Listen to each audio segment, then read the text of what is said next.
Have you ever noticed how some people seem to disappear right when things start to feel close, only to reappear weeks or even months later, acting like nothing happened? It's confusing, frustrating, and sometimes even heartbreaking. But if we want to understand why avoidants come back, we have to start by understanding what drives them away in the first place. Avoidants aren't cold, heartless people. They're often people who crave love just as deeply as anyone else. But the moment that love begins to feel like dependency or pressure, it triggers something inside them. It feels unsafe, like they're losing themselves. So they retreat, convincing themselves they need space to figure things out. But what they're really trying to figure out is how to balance their need for connection with their fear of losing control. Here's the twist. When an avoidant pulls away, it doesn't always mean they've stopped caring. In fact, many times the silence you experience from them isn't indifference. It's their form of protection. They run not from you, but from the vulnerability you awaken in them. And that vulnerability can feel terrifying when someone has spent their life equating love with danger or loss. So why do they come back? They come back when the storm of emotion settles, when the intensity fades and their nervous system finally relaxes. They begin to miss the connection. They remember your kindness, your energy, your laughter, not the pressure they imagined. They return because something inside them whispers, maybe I overreacted. Maybe that person really did see me. But here's where your power lies. They don't come back to everyone they leave. They come back to the ones who didn't chase, to the ones who didn't make their absence a punishment or a performance. They come back to the person who stayed grounded, calm, and self-assured. The person who said without words, I value you, but I also value myself. That quiet confidence is magnetic. It tells the avoidant that love can exist without control, without pressure, without fear, when you don't try to prove your worth, when you don't beg for closure, when you carry on living your life with joy and purpose. That's when they start to feel safe again. Because for the first time, love doesn't look like a trap. It looks like freedom. And that's the kind of love an avoidant will always be drawn back to. But the real question is not why they come back. It's whether you still want them when they do. Their return shouldn't validate your worth. It should remind you of it. Because the healthiest love doesn't need someone to run away to appreciate you. It's built on mutual peace, not push and pull. So if they come back, meet them with awareness, not desperation. Be open, but also be wise. Sometimes their return isn't an invitation to restart. It's a reminder of how far you've grown. Avoidants are often misunderstood as people who simply don't care, who lack empathy or depth in relationships. But the truth is far more complex. Their withdrawal doesn't come from indifference, it comes from fear, a fear rooted in emotional vulnerability. To understand why they pull away, we have to recognize that avoidants have usually developed their coping mechanisms from early experiences that made closeness feel unsafe. Maybe they grew up in an environment where emotional needs were dismissed or where love was conditional, unpredictable, or overwhelming. Over time, they learned that self-sufficiency was the only reliable safety net. So when someone begins to get close, genuinely close, it unconsciously triggers the same fear that closeness once brought them. The brain associates intimacy with loss of control, with potential rejection, or even emotional suffocation. What looks like avoidance on the surface is actually self-preservation underneath. This is why avoidance can seem warm and attentive one moment and distant the next. When they start to feel emotionally seen, they experience an inner conflict. Part of them craves connection, but another part fears what it might cost. Vulnerability requires trust, and for someone whose formative experiences taught them that trust leads to pain, it's like stepping into unknown territory without armor. Their instinct is to retreat, to regain equilibrium by creating emotional distance. It's not because they've stopped loving.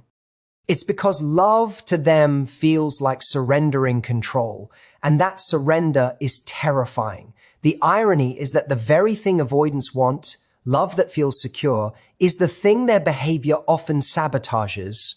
They long for closeness, yet the moment it appears, their defense system activates. They build walls not because they enjoy isolation, but because those walls once kept them safe. The pattern is cyclical. They connect, they feel exposed, they withdraw. And as confusing as that cycle is for the other person, it's equally painful for the avoidant themselves. They often feel guilty for hurting someone they care about, yet they don't know how to stop the instinct to pull away. Understanding this isn't about excusing their behavior. It's about seeing it through a compassionate lens. Their withdrawal doesn't mean you did something wrong or weren't enough. It's rarely personal. It's protective. When intimacy deepens, they don't run from you. They run from the mirror you hold up, the one that reflects their deepest fears of dependency, rejection, or inadequacy. What they need, more than confrontation or pressure, is space to feel safe within connection, something they've probably never truly experienced before. When you see an avoidance distance as a symptom of fear rather than disinterest, it changes how you respond. Instead of chasing or demanding, you hold your ground, you stay calm, you respect their need for space without abandoning your own emotional integrity. That balance, empathy without self-erasure, is what creates the environment where avoidance can slowly learn that vulnerability isn't danger, it's connection. It allows them to unlearn the reflex of running from love and begin to see that true closeness doesn't take away their freedom, it expands it. Silence from an avoidant can feel like rejection, like the echoing emptiness of a door that suddenly closed without warning. It leaves you questioning everything. What went wrong, whether they stopped caring, or if the connection ever mattered at all. But silence doesn't always mean the absence of love. Often, it's a reflection of someone who feels overwhelmed, who is trying to protect themselves from emotions that feel too intense to handle. Avoidants use distance the same way some people use words, as a form of communication, a way to regain emotional balance when they feel they're losing control. Their withdrawal is not a punishment, it's a coping mechanism rooted in fear and self-preservation. When avoidants go silent, it's because intimacy has reached a level that stirs up their deepest insecurities. They might start to believe they're being trapped, smothered, or about to be hurt. The more they care, the more vulnerable they feel. And vulnerability to them is risky. So instead of leaning in, they pull back. The silence becomes their shield, a way to regulate the anxiety that closeness triggers.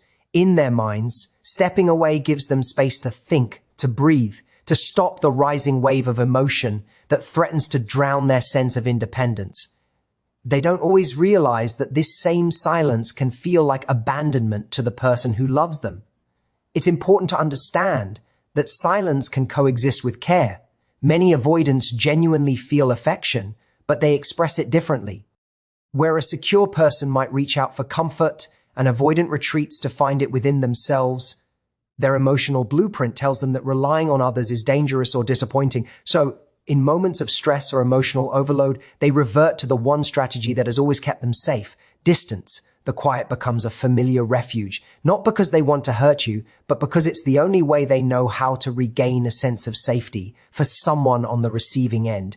This can be confusing and painful. You might interpret their absence as a lack of love, but more often, it's an attempt to calm their internal chaos. The avoidance nervous system is wired to associate intimacy with threat, so when emotions run high, retreating feels like the only way to survive. Ironically, this creates the very loneliness they were trying to avoid. They often miss you even while they're silent, thinking about what they've lost but feeling powerless to bridge the gap. If you can see their silence not as rejection but as self-protection, it changes your response. Instead of reacting from hurt or chasing them for reassurance, you can stand in your own calm. You can offer understanding without losing your boundaries, because what helps an avoidant most isn't pressure, it's presence without demand.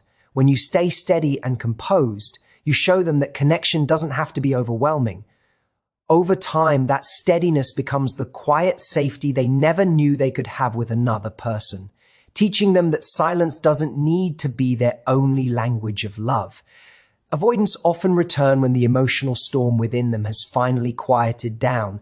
When they initially withdraw, it's not because their feelings vanish overnight, it's because those feelings become too heavy, too confusing, or too intense to manage. Their instinct tells them to escape the chaos, to regain control over emotions that feel threatening. During that time apart, they convince themselves that distance will bring peace. And for a while, it does. The noise inside them begins to fade. But once the intensity settles, something else begins to surface. The memory of the connection they left behind. It's in that calm after the storm that the truth begins to reveal itself. Avoidants are not immune to attachment. They simply struggle to process it. When they pull away, they often do so in survival mode, trying to soothe the fear of being consumed by someone else's needs or expectations. They tell themselves they need space to think, to breathe, to regain emotional independence. But what usually happens is that in the quiet they once craved, they begin to miss what they tried to escape. They start remembering the warmth of your presence, the laughter, the small moments that made them feel understood without the emotional intensity clouding their judgment. The same closeness that once scared them now feels comforting. The absence they created becomes the very thing that reminds them of what they value. As time passes, the avoidance nervous system resets. Their internal walls start to lower and their need for control relaxes. This is when they often begin to romanticize the past, focusing on the connection's safety rather than the fear it triggered. They replay conversations in their minds, recall your patience, your kindness, your calm. They start to realize that maybe the problem wasn't you, it was their reaction to the closeness you offered. This realization can be both humbling and magnetic, pulling them back towards you, not out of convenience, but because they've found enough internal quiet to face what they ran from. The return of an avoidant isn't sudden. It's usually gradual, cautious, and tentative. They might reach out casually, pretending to check in, when in reality, they're retesting the emotional temperature, wondering if it's safe to reconnect. Their return often comes not from missing the excitement, but from missing the emotional safety they felt with you when things were calm. What sparks their return is the memory of feeling seen without judgment, accepted without pressure, and loved without losing autonomy. They come back to the version of you that made love feel freeing rather than confining. However, this process only happens when you've given them the space they need to rediscover their feelings organically. Chasing, convincing, or pleading interrupts that process because it reinforces their fear of being trapped. But when you let go with grace, when you continue living and growing without resentment, it gives them the opportunity to see the connection from a distance, without the panic. Once they see that love can exist without control, they start to crave it again. That's when their heart begins to soften, and their return becomes less about seeking comfort and more about seeking peace, a peace they realize only exists in the presence of genuine, balanced connection. Emotional independence has a magnetic quality that quietly commands respect. It's not about pretending you don't care or playing hard to get. It's about maintaining your sense of self no matter what someone else does. For avoidants, who are deeply sensitive to feelings of pressure or control, this emotional steadiness feels safe and inviting. They are drawn to people who can hold space for connection without demanding it, who can love without losing themselves. When you remain composed and self-assured while they pull away, it sends a powerful message that your world doesn't collapse in their absence, that you value them, but you also value yourself. This balance of care and self-respect shifts the dynamic entirely. It replaces the energy of need with the energy of choice. And for an avoidant, that distinction is everything. Avoidants crave connection just like anyone else, but they fear losing their independence in the process. When someone responds to their withdrawal with panic, chasing, or emotional outbursts, it confirms their deepest fear that closeness equals entrapment. But when you stay grounded, you show them something new, that love doesn't have to mean losing space, that commitment doesn't have to feel like confinement. Your calm becomes a kind of permission slip, allowing them to come closer without feeling cornered. It's a paradox that often surprises them. The less you try to pull them in, the more they feel safe enough to move toward you on their own. Emotional independence is not indifference. It's emotional maturity. It's being able to say, I care about you, but I don't need you to complete me. That energy is deeply attractive because it communicates stability. Avoidants, who often live in a constant push-pull of wanting love and fearing it, are subconsciously drawn to people who radiate that kind of balance. It calms their nervous system. It tells them, without words, that connection doesn't have to threaten their autonomy. When you embody that energy, They begin to associate love with safety instead of danger. They start to realize that being close to you doesn't mean losing themselves. It means expanding together while still remaining whole individuals. This magnetism also comes from self-awareness. When you understand your own emotions and needs, you no longer depend on someone else's attention to define your worth. That internal strength changes the way you move through the relationship. You stop trying to fix or rescue the avoidant, and instead you focus on staying true to yourself. That energy of self-containment naturally attracts respect and curiosity. For an avoidant who often expects emotional chaos from closeness, your stability feels like peace. It becomes the first time love feels easy instead of heavy. What makes emotional independence so powerful is that it removes pressure from both sides. You give them space without resentment, and you give yourself permission to live freely too. You don't chase, you don't beg. You simply remain open, steady, and kind. That quiet confidence is magnetic because it embodies what every avoidant secretly craves: connection without control, love without fear, and the freedom to choose closeness rather than being forced into it. When an avoidant comes back, it can feel like validation, like the universe confirming that you mattered all along. But their return is not a measure of your worth. It's a reflection of their readiness to face what they once ran from. The truth is, your value was never diminished by their absence, and it isn't restored by their return. What truly defines your worth is how you hold yourself in both moments, when they leave and when they come back. Peace, not their presence, is the real sign of your strength. When you can stand in that peace, you transform the entire dynamic. You're no longer waiting to be chosen. You're deciding who and what deserves space in your calm. An avoidance return often comes from a place of curiosity or clarity after time apart. They begin to see that your steadiness, your grace under uncertainty, made them feel safe. But it's easy to confuse their reappearance with closure or commitment. The test isn't whether they come back, it's whether you stay centered when they do. If you meet their return with desperation, trying to pick up exactly where things left off, the same cycle of fear and distance may begin again. But if you meet them with awareness, grounded, calm, and open but discerning, the energy shifts completely. You show them that love doesn't mean surrendering yourself, and that connection can only thrive where peace already exists. The healthiest relationships are built not on need, but on choice. When you know your worth, you stop using someone else's behavior as a mirror for your value. Their absence no longer breaks you, and their return no longer defines you. You begin to understand that your peace is your power. The quiet confidence that says, I am whole with or without you. That inner strength is what makes people rethink how they treat you. It's what allows you to see their return clearly without romanticizing it or resenting it. You can acknowledge their growth or curiosity without losing sight of your own boundaries. You start to see that love isn't about winning someone back. It's about creating space where two people can meet as equals, not as savior and seeker. When an avoidant returns, it's often because they sense that peace in you. It's magnetic, not the loud kind of attraction born from drama, but the steady, unshakable energy that makes them feel safe to reconnect. Yet, your role isn't to prove that you're still available or forgiving. It's to protect the serenity you've built. If they can meet you in that space of calm, growth is possible. If they can't, you still walk away with your self-respect intact.